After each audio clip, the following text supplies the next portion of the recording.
Hey, what's up, Newbians? Welcome to techn00bians, part of the Geekish Network. This is your weekly deep dive into video games steeped in blackness. I am your hostess with the mostest, Cherie. With me, I have our producer and deducer, Shanae. Hey, folks. And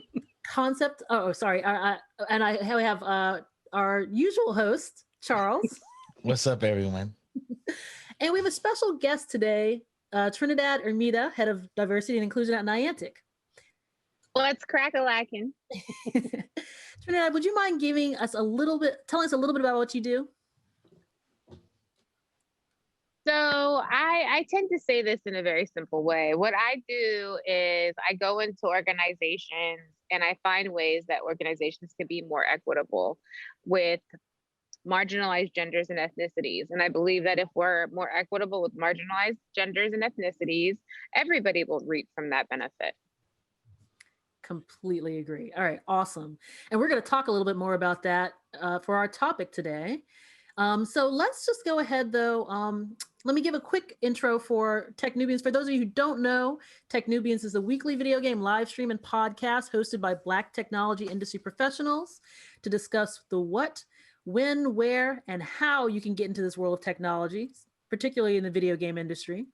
We're here to sustain, inspire, nurture successful creative technologists in the pursuit of Black excellence and commitment to technology and content development. Oh, I love that. So, wish I could say I wrote it. Let's kick things off real quick here with some tech and gaming news, because this was a really big week for conferences, as I'm sure we all know. Right at the very beginning of the week, Apple had its annual Worldwide Developer Conference. So I just want to talk a little bit about like some of the announcements there. I am not the biggest Apple huge fan or whatever, but I do have I do participate in their ecosystem, of course. I love my iPhone. I like my iPad when it works. But I do want to talk about two big things that they announced there. One was their upgrades for FaceTime, and then the other one was some upcoming changes for the Apple Wallet. So for FaceTime, Apple is looking to try and compete with Zoom, which I think is really interesting. They're going hardcore basically with updating some of the audio features. They're gonna have they're basically importing portrait mode in there. So essentially kind of how Trinidad has the background blurred there. You can do that now. You'll be able to do that in FaceTime. They're gonna allow share play, so you can stream video and audio, listen to music. They're working with different partners like Disney Plus, Hulu, TikTok, HBO Max, so you can stream all this stuff. What? And you can push it to your Apple TV. What? And so basically you can all watch stuff together.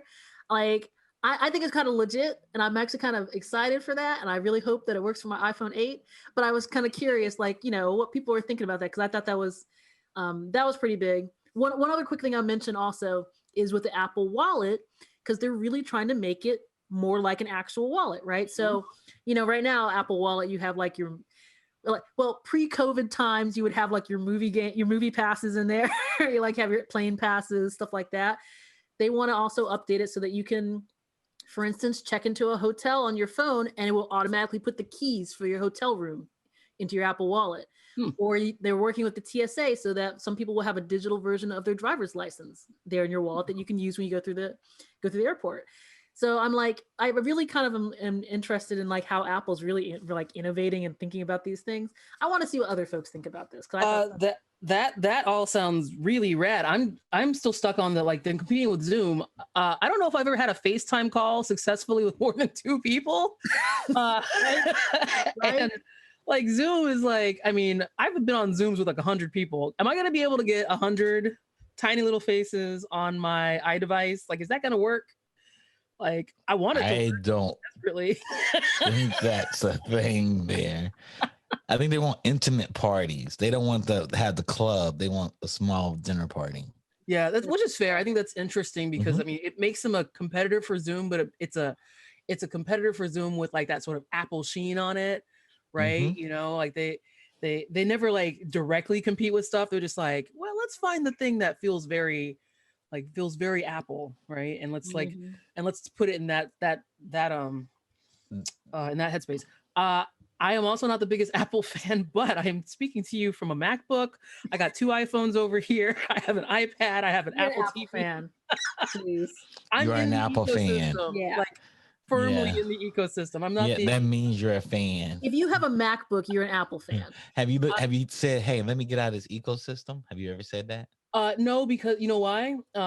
I've told people this before. Like I've had an iPhone for many, many years. I've developed on Android devices, and it drives me nuts to use them.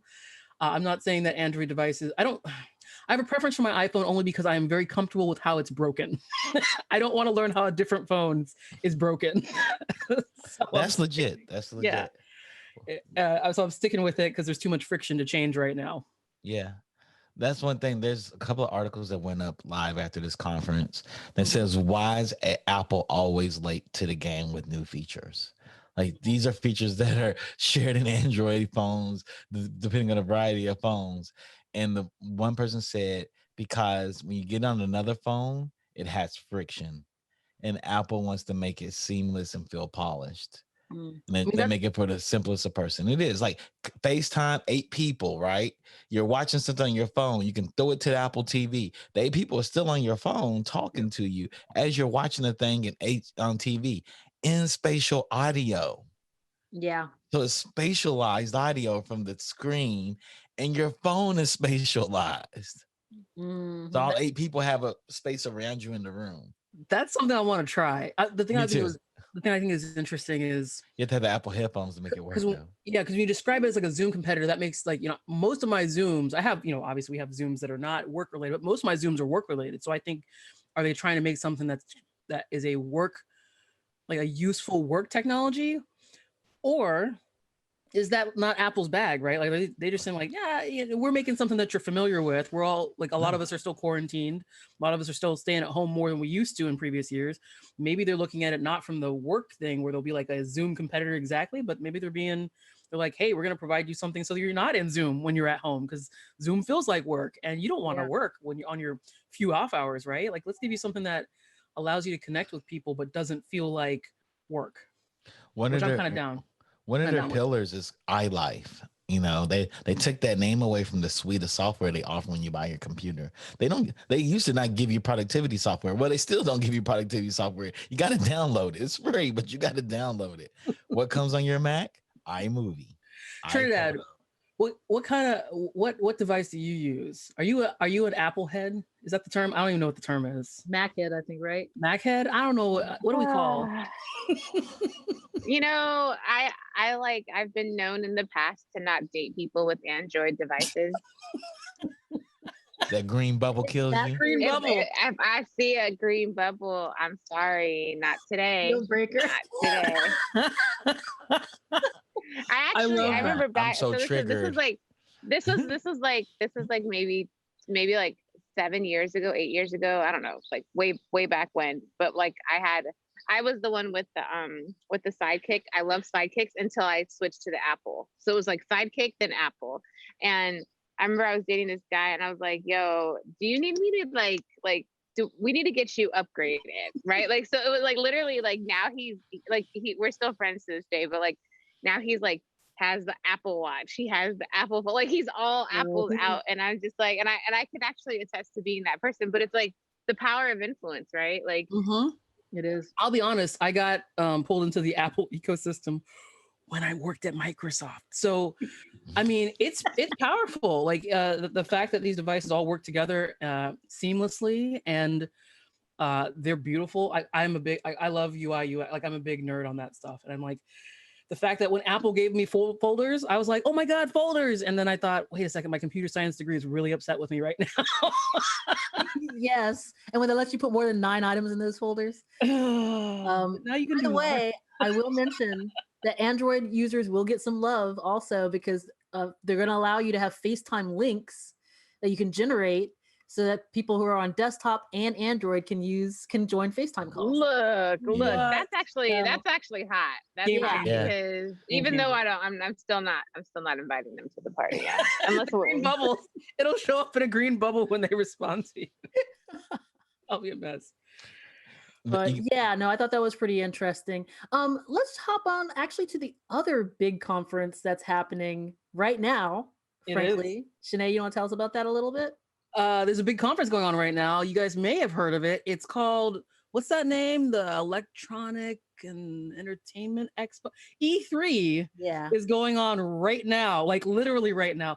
During our pre-production call, I was sitting here with streaming Ubisoft's Forward thing going on. I'm like, oh, let me prepare for production. Oh, live tweet. But yeah, if you aren't familiar with E3, it is, in previous years, has been the premier video game conference for like in America specifically. I should say, the biggest video game conference in America. Overseas, there are ones that are actually bigger than E3. For those of you who don't know, E3 was canceled last year, as were a whole bunch of other conferences because of the Panorama, the Pan Pizza, and Panic at the Disco, the whatever we call it kind of thing.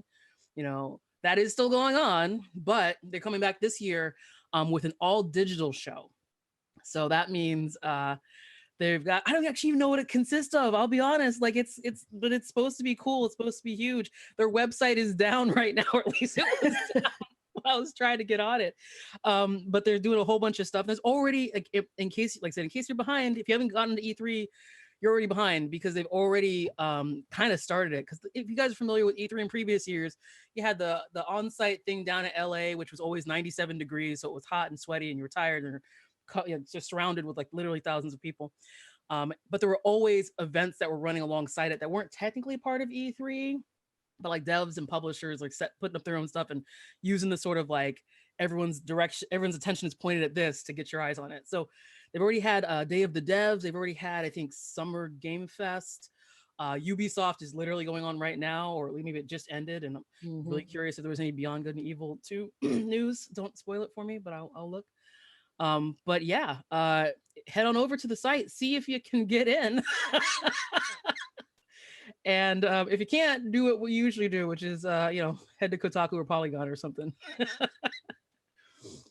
Now, has anyone here been to E3 besides me? Yes. I have not. What do you think of E3? Let's I think it's fun in person, so I can go meet my friends and just hang out. So I can do geek out things with my geek out friends, and we sit there and just play other people's games sometimes. See, I've never been to E3 where I wasn't working a booth. Sorry, go ahead, Trinidad. I want to say I agree. Like, I think it was like maybe, when was the last E3? 2019. I was there in 2018. And 2019. It was 2019. Yeah. Because I was, and I went and I saw Gordon Bellamy. I saw like hella people. And it was just like, I ended up staying because we have an office in LA, and I ended up staying for the whole like 2 weeks. And it was just like, it was just dope. And then I also got like hella free energy drinks and hella like swag. And so like I literally had enough energy drinks for my whole stay while I was there, because they just give those out free. And then I played some games. So yeah, I too like that. But anyways, go ahead. All night with the nerds, because nobody parties like the nerds. Nobody parties like the nerds. No. I will say, after like day 3, I was exhausted, and like Gordon's like, "Hey, are you coming out tonight?" I was like, "I'm taking a nap. Like, I'm going to sleep." I didn't have it. Come to this place. You got free food and free drink. Like, I know I don't need to be there. I need a bed. E3 is one of those things where it's like the week leading up to it, like when we're in person, the week leading up to it, I am just dreading it. I'm like, oh my God, it's going to be so hot. I'm going to be exhausted. There's going to be events at the convention center, and then there's going to be events that are half a mile away, and there's going to be events that are like 3 miles away for some reason in LA traffic. And it's just like my brain is like, oh, my body gets tired. I'm like, oh. And then I get there, I'm so excited. Because like you walk, it is, if you've not been, it is just, it's like Disneyland. I'm sorry, it's like Disney World. Sorry, I want to talk about the actual Disney park. It's like Disney World for your like, but it's all video games. It's all sense that was a little Florida versus California violence right there. But it's like it's all video game stuff. It's just an assault on your senses. It is, it's like Times Square. There's like neon lights. There's videos playing. There's audio everywhere. There's thousands of people. And it's all video game centric stuff. They're selling things. They're giving away swag. To this day, my favorite swag is bottles of water and hand sanitizer. Mhm. And because those are the ones that have utility, y'all. Those are the ones that'll protect you from the con crud. And they're But doing an award show this year too. they are doing an award show as well. Yes, yes. Mhm. I haven't seen who the nominees are for it, but I'd love to like. I love seeing that kind of stuff. So Kind of interesting. yeah. I'm surprised they haven't done one before. Like I'm surprised we're just not getting to that. Have they not done an award show before? Yeah, I guess I don't know. Actually, They it's I didn't get invited to Y'all it. would know better than I do. I've always been watching E3 from the couch. So I mean, Well, we're all going to watch it from the couch. There was a little bit of drama, I think, from if people were on the Twitters, because of the registration process for getting into E3, getting like your industry badge. You can jump over to the Twitters or jump over to you can see a little bit of stuff on my timeline as well about the excitement for validating whether or not you're a real person in the industry. It's so wild. I think people are still It's trying to get so to the bottom of that. So yeah, it's gonna be a real interesting conversation after this. It is. I think that like I've seen a few folks who are in the industry who got rejected. I Mhm. just got accepted this morning, but the site's down, so who knows? Yeah. So let's check in next week and see if there's any patterns on all that. yes. Are any of y'all speaking at GDC? Not speaking at GDC this year, actually. Mm-mm. I say that as if I've spoken at events around GDC in the past, but I'm not speaking there because I missed the deadline for submitting. Oh, the bad person. It happens. It happens. Those deadlines. You know, Hopefully I'm everything will be back I'm in. doing a program still. If you want to speak at it, Let's talk. you know, I have you and Trinidad speak. I'll say hopefully things will be back to normal and back in person Yeah. next year. We'll You see. know, I think that I'm like we can prognosticate about what the pandemic has done or how it will impact stuff. I honestly think depending on the success of E3 this year, I wouldn't be surprised if they go to some sort of hybrid show from here on out, because one of the things from a producer standpoint and from a developer standpoint, I can tell y'all, E3 is expensive. It's expensive from just the actual like all the cool like props and stuff that get made. Those are literally tens of thousands of dollars. The amount of people you have to fly down there, you're interrupting your development process. It's like those booths are easily six figures. And let's talk how they What do have you mean, decreased like- in booths. Like the booth build out is like six figures, $100,000, $200,000. Yeah. That's just the build out of the booth. That's not the man hours, the people, Yes. the No. swag, No. all that. Yeah, No, some of but- those things are running into seven figures. Let's just put it Yeah, but They're E3's counting the booth without anyone manning it Yeah, and someone has to be there like all all the 3-4 days, usually in the middle of a week, because E3 is not usually on a Saturday. E3 is usually not Tuesday through Friday or something. Tuesday like through Friday. Yep. that. So, And Every what copy makes of it the even law worse is everybody's been in the street for like 20 years. It's like, man, E3 is whack now. It's not the same. They sell everything. They open it up to the fans. And now it's super crowded. I used to be able to play like at least 12 games. Now I get lucky to play 1 or 2. And it smells like a GameStop. And it's like I mean, it is a video game convention. But before they opened up to all the fans, it didn't smell like a GameStop. It smelled like a Sephora. The last E3 I tried to spend in there's a few booths that were built out to be like oasis in the middle of the desert kind of thing. Like they had like soundproofing and air conditioning and so I'm like, let me spend my time there. Like that's where I spent my off the show floor time was in the oasis. Yeah. Nice. And then there's So, a lot we're of people old, that don't y'all. show up no more. And there's a lot of companies that don't show up for it any Yeah. longer. Because it's expensive. it's so expensive. Yeah. Nintendo quite a while ago was just like, we're just gonna do like our pre-recorded thing, and that's just been working for them. Yeah. You know? And everyone EA. had to do that last year. Yeah. I also have to say though, it sucks. Sorry, it sucks though because E3 is for the consumer, right? Like, and that I would hate to see more companies move away from consumer based. Like this is for us. Like we're the ones who support your business. So what if you have to give 7 figures to have us come out and geek out and talk about it and do our podcast and do our IG lives and whatever? Like the people are the reason why we're doing this. So if you want to move away because it's like, oh, it's too much, like, do you really care about your customer? Do you really care about the consumer? That's my piece. My counterpoint is E3 is usually a 16-hour days, 4 or 5 days a week, and you're just trashed by the end of the week. Plus, like, I think it's also like, you know, like the thing we have to remember too is that E3 is also a business too. Like the actual, like they sell ESA. tickets for all this stuff. Yeah. And like I like E3 because I love interacting with fans. I love interacting with press and stuff. But the shape of E3 has changed a lot in the last couple of years. And when it shifted So from my being count, primarily like, last little bit, but it shifted from being press focused to being consumer focused. That changed everything about how we even did demos for E3. Yeah. Like, I can give a hands-on demo to press, and they can squint through a lot of stuff. That same hands-on demo for end consumer. Can't do it, especially in the age of Twitter. Yeah. And I remember you could go to a booth and there's just alcohol and food in the booth. Like, I'm gonna go here. They're like, hey, get you a beer, get you some wine, and come play our game. You go sit on the couch, you sip in, and you playing the game. But the thing I do like though is anymore. like even for devs and publishers who are moving away from being at E3 specifically, they're not usually just staying silent. They're usually like, I'm going to do my own thing during E3 week, just not what E3 costs and stuff. So let's move on a little bit from talking about E3. Let us go to Charles. You've got a story here. You want to talk about Tribeca? So Tribeca is no longer known as the Tribeca Film Festival. It's just known as the Tribeca Festival now, because now they have Tribeca Games. And so they have brought in a number of games to showcase to people, and it's going on this week. Everything's this week. This is a popular week. And for example, they had the Tribeca Games Festival.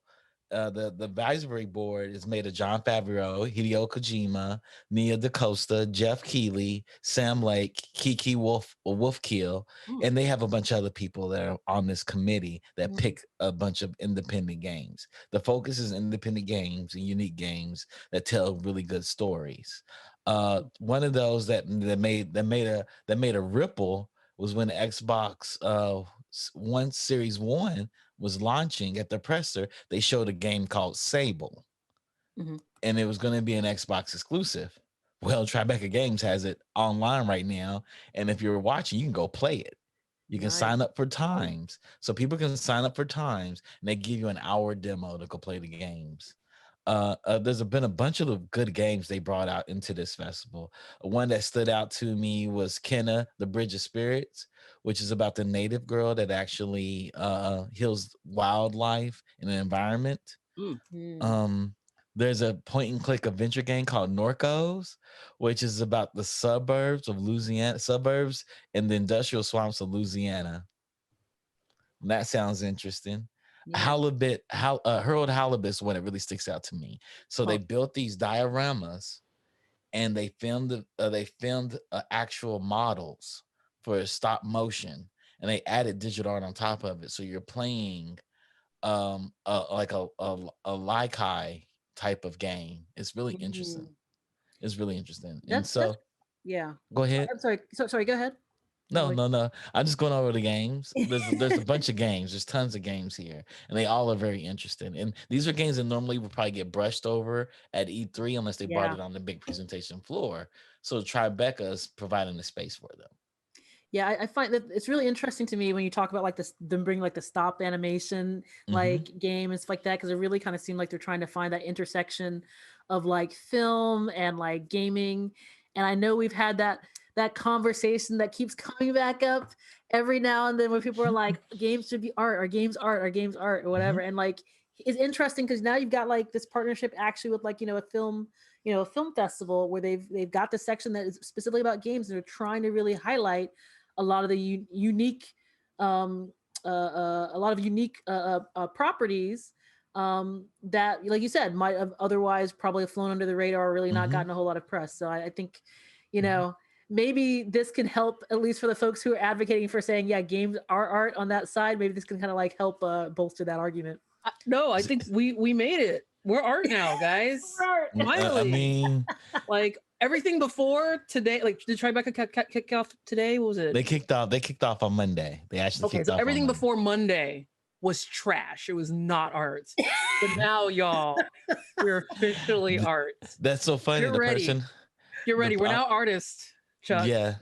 We're artists now. Now I can go and go live on the streets and say, Oh, no, don't no, no, judge me for my work. Oh, I'm sorry. Let me challenge that. We're artistes. Yeah. Yes. We're Artiste. Artiste. That means you can go and you can just literally flip a table just wherever you want. Just You know, it's really sad and say, how I'm doing it for the art. My creative vision. You have to say it's that. for the art. That sounds like a creative director. That does sound like a real creative director. We all know that creative director. Yep. And we watch that creative director try to drive the project into the ground. But no, what's really interesting is how this nation grabbed one man's opinion who has never participated in our industry whatsoever, not even as a spectator, and ran with it and held it as law and said, I'm going to ignore all you other people. What's up? We're talking about Roger Ebert, right? Yes. Look here, man. You judge films. Stick to judging films. If somebody only watch basketball, I'm not gonna go to them and ask them what if soccer is a sport or not. They say soccer's not a sport because you don't use your hands. I'm gonna look at them like, who are you? Mhm. Nobody does that. Well, you know, I'm saying he's a big name in film, but he doesn't know about what it takes to make a video game. Well, no, I think it also kind of, I think last week.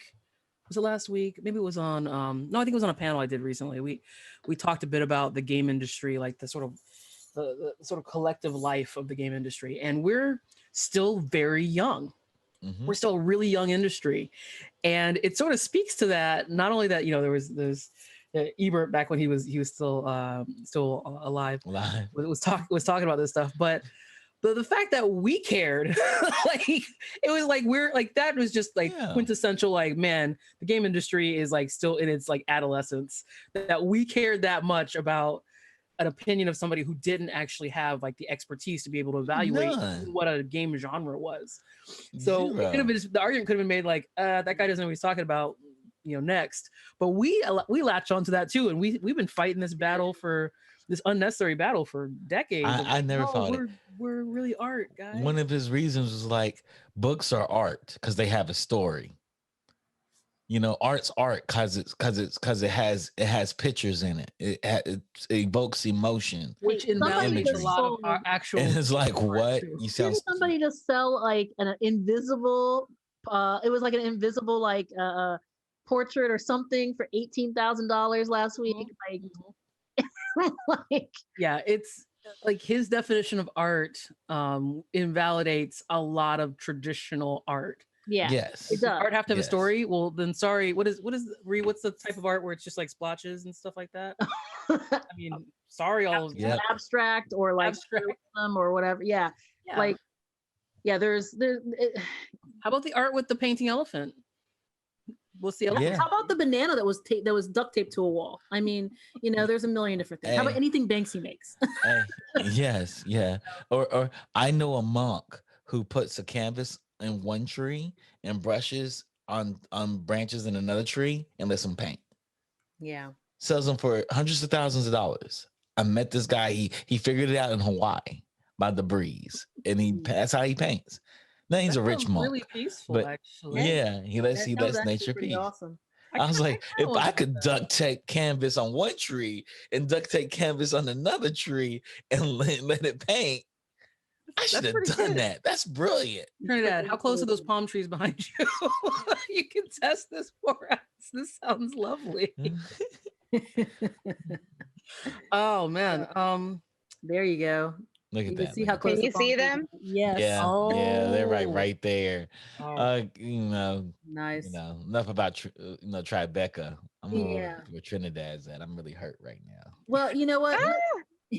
Let's go ahead and move on to our main topic for today. We want to talk about, which we have titled DEI and other four-letter words.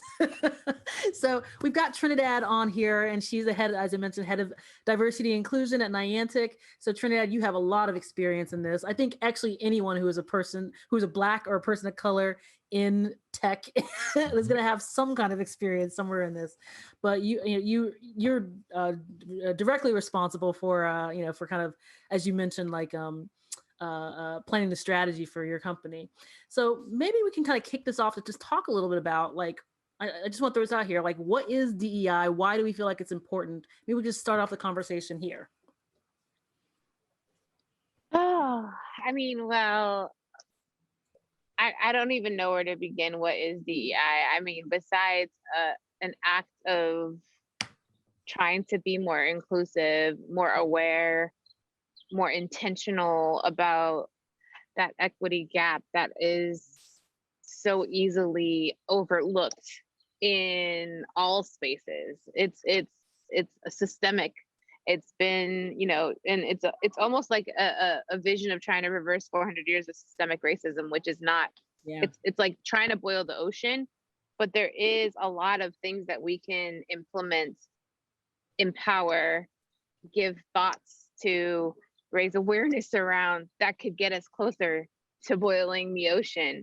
But real talk, and a lot of people don't like to hear this, until people are willing to give up their privilege, it's not going to change. Yeah. When the majority is happy with being the majority implicitly, we're not going to see real change. But that's my little short and sweet, so we can get into the nitty gritty. But like it's really, it's just it, and I go back to the idea around like, can we all be human? Can we all just like take the basic humane act of what we've learned over the years? What is kind? What is gentle? What is, like, I know that sounds like I'm singing a nursery rhyme, but like those things are the things that like are innately the basis of respect, of love, of grace, of, and if companies, and I know it's not conventional, but if companies took the approach of like, how are we going to respect each other? How are we going to give grace when things don't go out the way that we want to, and all that in a bag of chips. And so actually a lot of approaches that I have are around startups, like talking to founders, talking to people at the early stages of building their company, and letting them know that this is something that should be ingrained within the core foundation of how you think about your products, how you think about your marketing, how you think about who you hire, fire, retain. I thought that racism got solved when we elected President Obama. That's not true. We're not in a post-racial America. Post-racial America. I mean, that's what I heard. I lived in Seattle for 4 years. That's what I heard. I'm tired of woke white people. I'm tired of woke white people. Like they actually counter what we're trying to accomplish, because it's almost like, I'm woke, I don't need any more learning, I got this, I put the Black Lives Matter on my front lawn, I'm Gucci. No, this is like any type of, when you're trying to lose weight, when you're trying to work out, you need to condition anything that you're trying to, even with college and mastering a thought or being a subject matter expert, you need to continually fill yourself up with more learning, conditioning, keeping it. Because I can lose 50 pounds and then stop, and then what, I gain that 100 pounds back, because it's like your body is just like, oh, so now you want to come back. So it's like, I feel like when people start to get comfortable in this space, they digress, they go backwards. You go back to your own sort of like bad habits and stuff. One of the things you said that was really interesting to me, Trinidad, you talked about how we're trying to reverse 400 years of inequity, of institutional inequity and institutional isms like racism and sexism and transphobia and all these things. I joke about us being post-racial, because I think when you think about it, we got 400 years of doing it wrong. Do we really think we fixed this in like the last 8? Actually, not even 8. It's like because this like the roles of like having like an actual like diversity and inclusion kind of department, or like actual like as a title, it's relatively new within like within these industries, or at least it seems relatively new from what I've heard about it. Like, and I know I'll just mention, I mean, I think that it's gotten a lot more focus lately over the last year. I mean, with with the George Floyd murders, and all Breonna Taylor murders, all those murders that were happening last year, that folks had to see on the news because they couldn't go anywhere because they were in the middle of a pandemic, right?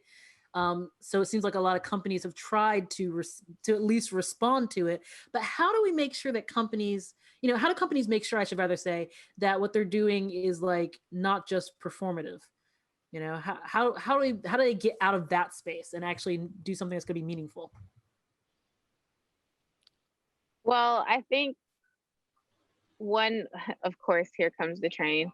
One thing that is imperative to that is that you're intentional about not just doing things that are low hanging fruit so you can get quick wins. Like, Yeah. and also it's systemic. So policy change needs to happen. You have to look at your current policies and your promotion cycles, how you develop. Okay, I'm gonna hold it. Okay, I'll be right back. No problem. So in case people are wondering, those palm trees behind Trinidad were real. She is living life. She's taking that outside energy. She is absorbing all of what nature has to give us. And there's trains too. And there's trains. That's all right, y'all. It's a live podcast and stuff too. But like on what Trinidad was saying, like that's a really important thing. I think we oftentimes find a lot of folks trying to, they want to do the right thing, but they don't know how to do the right thing. Yeah. Right? Yes. Chuck, do you have something to say about that too? Yeah, I think because I have a racism reader in Google Docs, because after Tamir Rice, and I went crazy. They killed that boy in 2 seconds. And my friends were like, what do I need to learn? What do I need to learn? There's a million books out here. I have no idea where to start.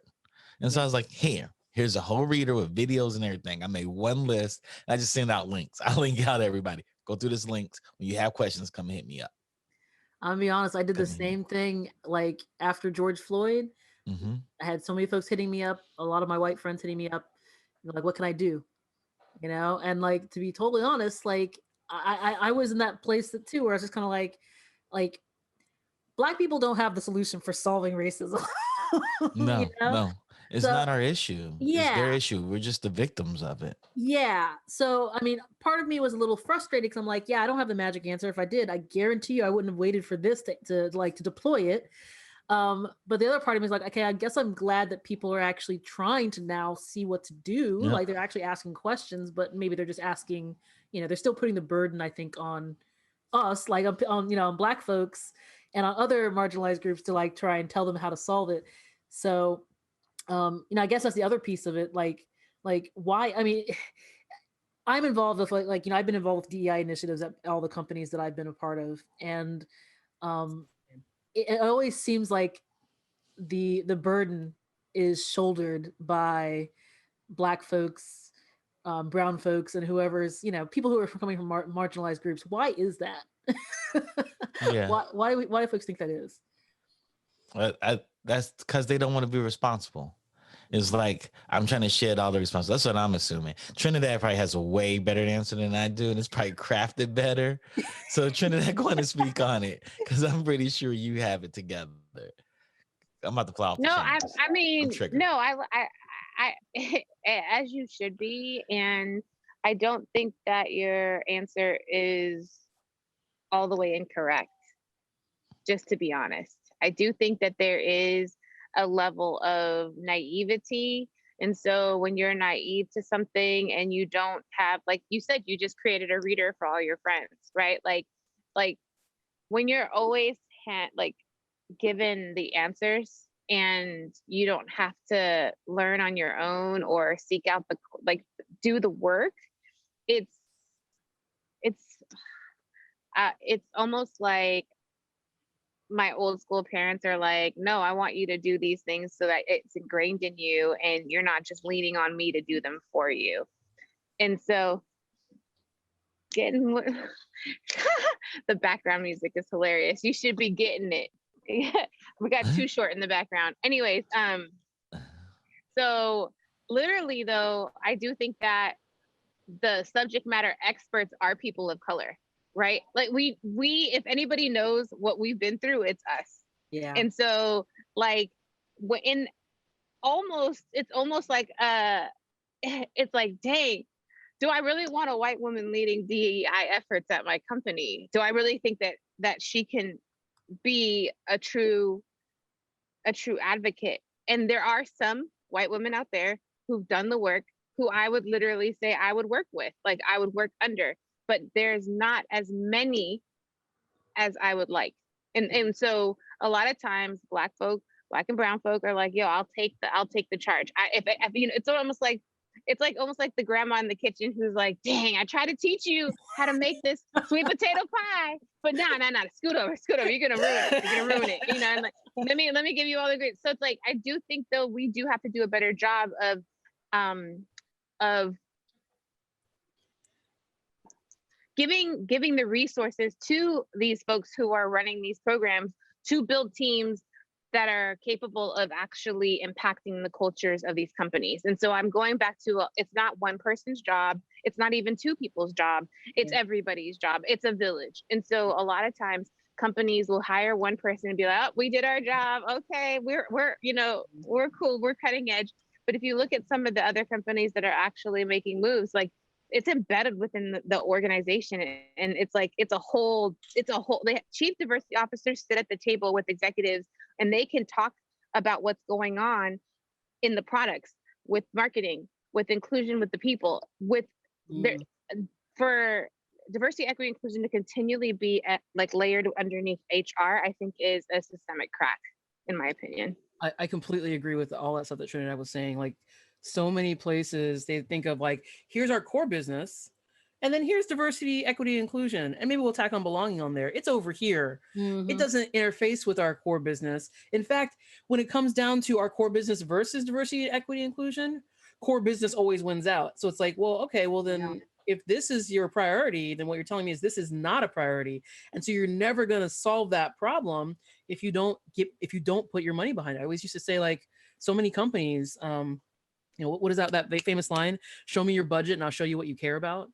How many companies have diversity, equity, inclusion groups or affinity groups or programs or initiatives that have no budget whatsoever? It just basically becomes your volunteer work. And because that volunteer work is often put on the shoulders of Black and brown folks, women, LGBTQIA, anyone from already marginalized backgrounds who are already fighting a battle within these traditionally very white and very male spaces, now you got an extra job and it's unpaid. You know, like unless you work at LinkedIn. Let me talk. But see, I could even talk about the LinkedIn. It's 5 people at LinkedIn that are getting paid this amount of money, and it's more than 5 people's job. It's more than 5 people's work in order for it to be successful. So thank God for LinkedIn, and Nike's going to do something as well, and they're going to do it differently. But like, we're realizing that there's also some people who are like, I don't want this to be a part of my performance review. Why? Because I got hired to do this, and I want to be elevated and seen as a subject matter expert, not a diversity hire. Yes. Like, so there's just a lot. I'm telling you, y'all, if it was this simple and we had silver bullets, like I'd be throwing those bullets everywhere, and I'd be telling the masses. If y'all know anything about me, once I find something that is working, I want to share it with everybody, because I want everybody to win. But at the same time, each company is different, and when you go into these cultures and you start to look at how they run, you have to. I mean, we're not even talking about global diversity. Let's talk about how a lot of companies just focus on the U.S. because the U.S. is where their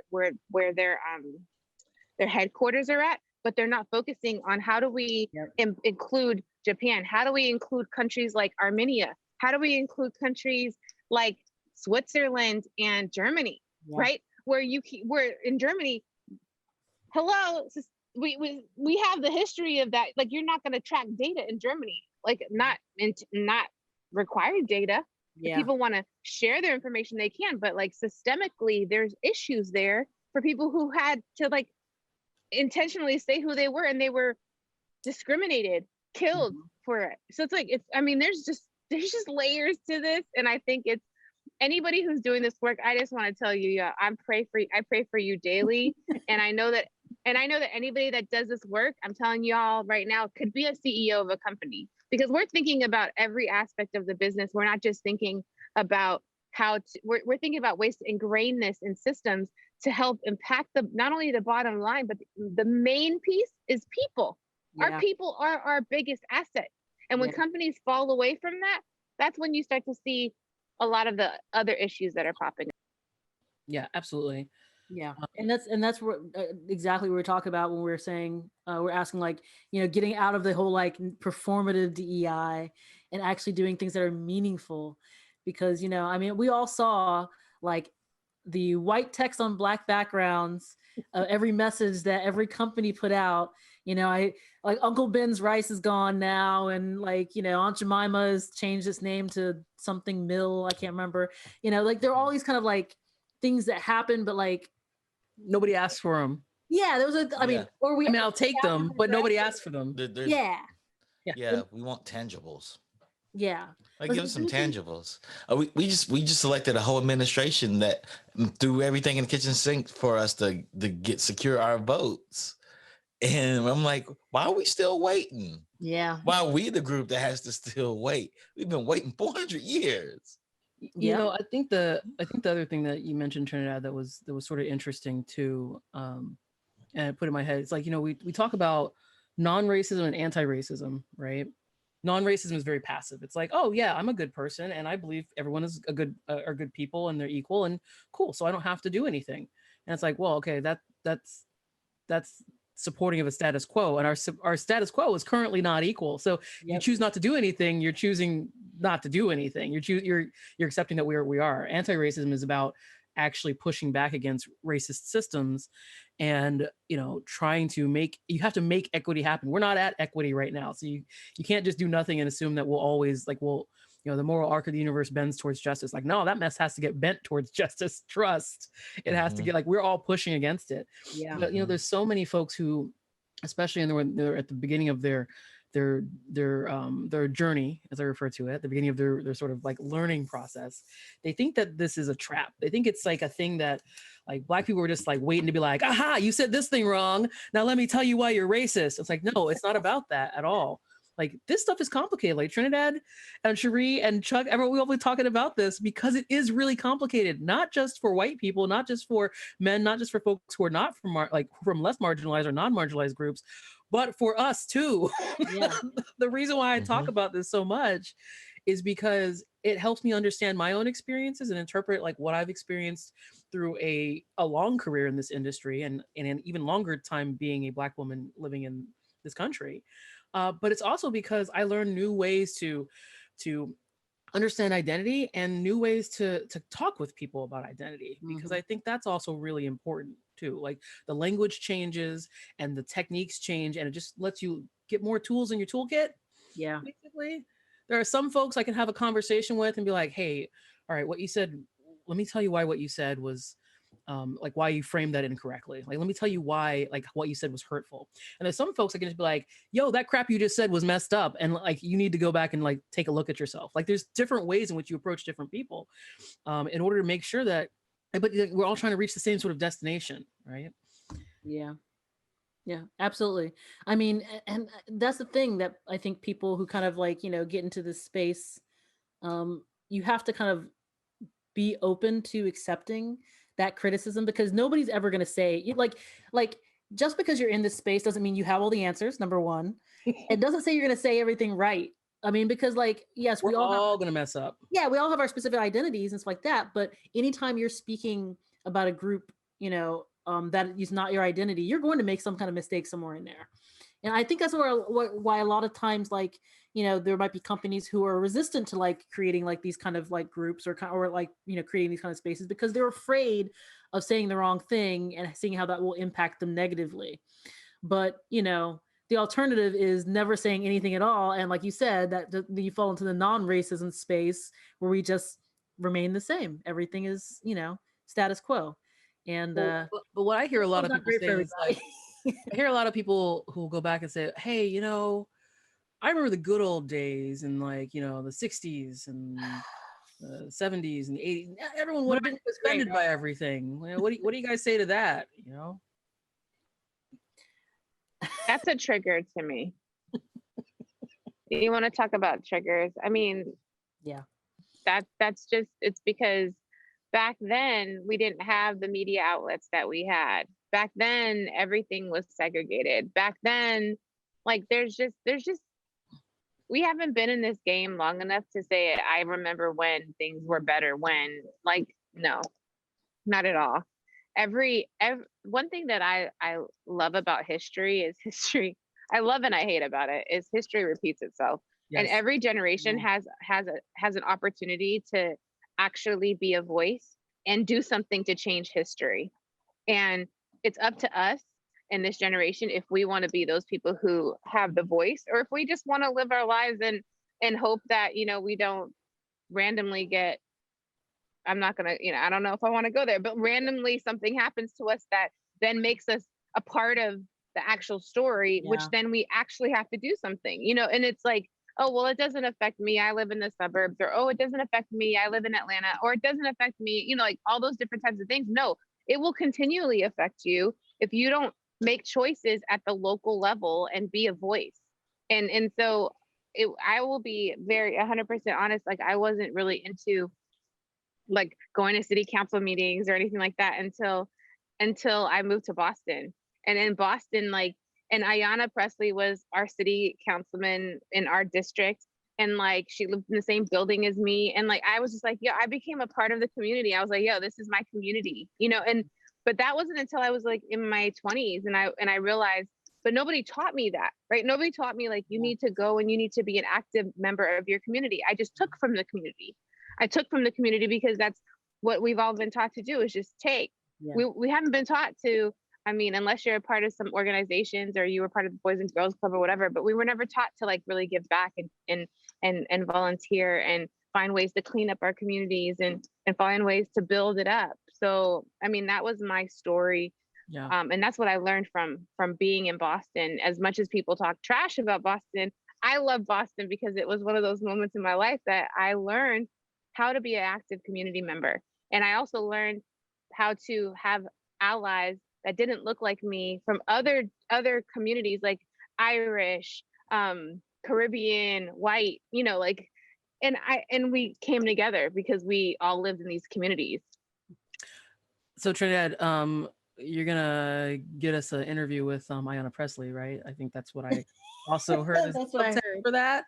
Now that we're all one connection away, just call her up. We're all one connection away from most people, and That's Charles being on this call, he's our one connection to most people. We all know that. That's not true. I don't know anybody. I'm just here. I think between all the folks we have as our regulars on techn00bians and our guest host, we could probably contact basically everyone in America. Just anyone that we want. Anyone we want. Including Obama. Yeah. Oh, yes. Technically, yes. Yes. Oh, very true. So we're gonna have a guest host of Ayanna Presley and Michelle and Barack at some point. That's all at the same time, because that's never happened before. Yes, we get into the universe. So I guess the last thing I just want to ask here is, like, if you're working for a small company, because I think these big companies and stuff like that, they generally have like the resources, to be able to have like a PR arm, to be able to make sure that they have like, resources are dedicating for like DEI, whether or not it's performative or not performative, but they have those resources to do it. But for small startups, I think that's where it often is neglected. People don't feel like it's like it's important to build into their culture, as like a deliberate function. Like, what is the best way to like maybe to get started with with like a DEI group or some kind of ERG at a company?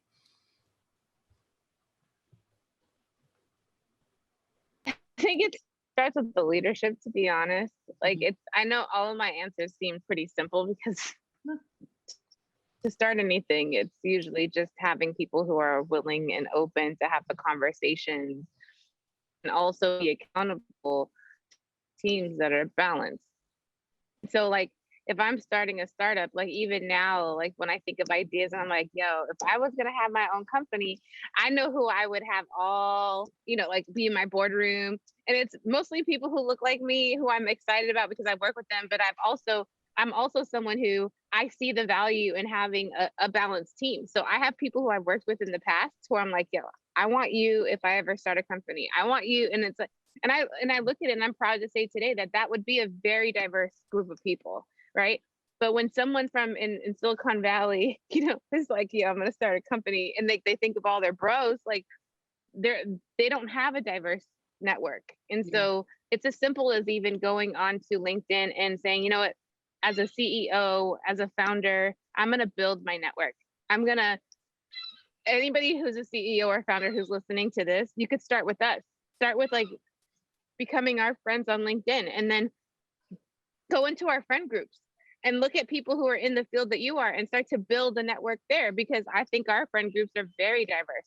I have a tech background, I have a medical field background, I have an education background, and so even that alone, being able to be connected with those people, and you say something like, hey, I'm really trying to expand my network because who knows what's coming down the pipe, I might have opportunities, people will accept you and accept your invite. So I just think that's step one. Also, making sure at the early stages, like before you hit even 100 people, like, yo, I'm going to make sure that this is balanced 50-30. I want to make sure like it represents my customer base. Like any industry that you're in, and I'm making a pretty broad statement, your customer base is going to look like half women and at least 30% underrepresented minority, because that's what I'm making another broad statement, but our world is very diverse. So for me, why wouldn't you want to have representation of your customers to make sure that your products are meeting the needs? And that's in healthcare, that's in the game industry, that's in technology, that's in entertainment. So it's like, how are we doing that? Even in education, like, be careful who's teaching your kids. Like, and we need more schools that are focused around equality and making sure that we're being equitable.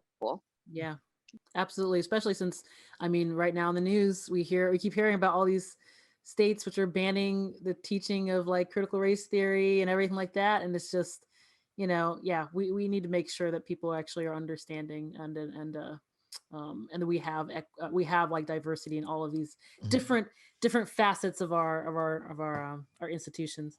One short comment to make off Sure. of what Trinidad said too was, you decide your culture in the first 10 hires.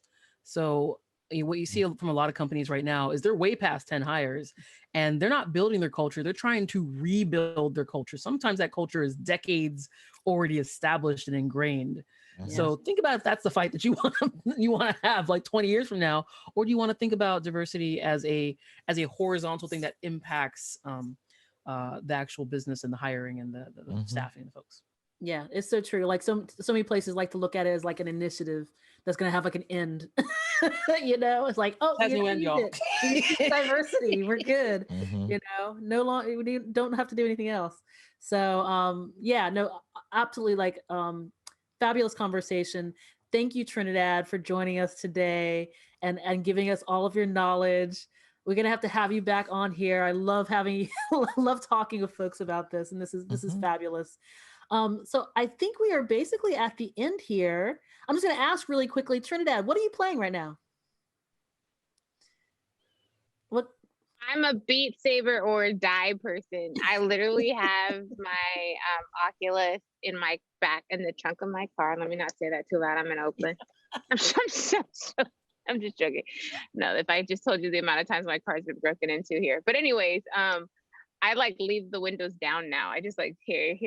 My doors are open. But yeah, Beat Saber all day, and I use it as like workout as well. So I'm actually proud to say that I started at easy probably when the Oculus came out, and I'm at hard on some of my levels. So I'm like, Nice. I'm improving my dun, dun, dun, all that kind of stuff. So and I do like VR chat. Some of my friends, we meet up at VR chat and we just like hang out and talk and stuff. So and then I also have my Switch, and yeah, that's me.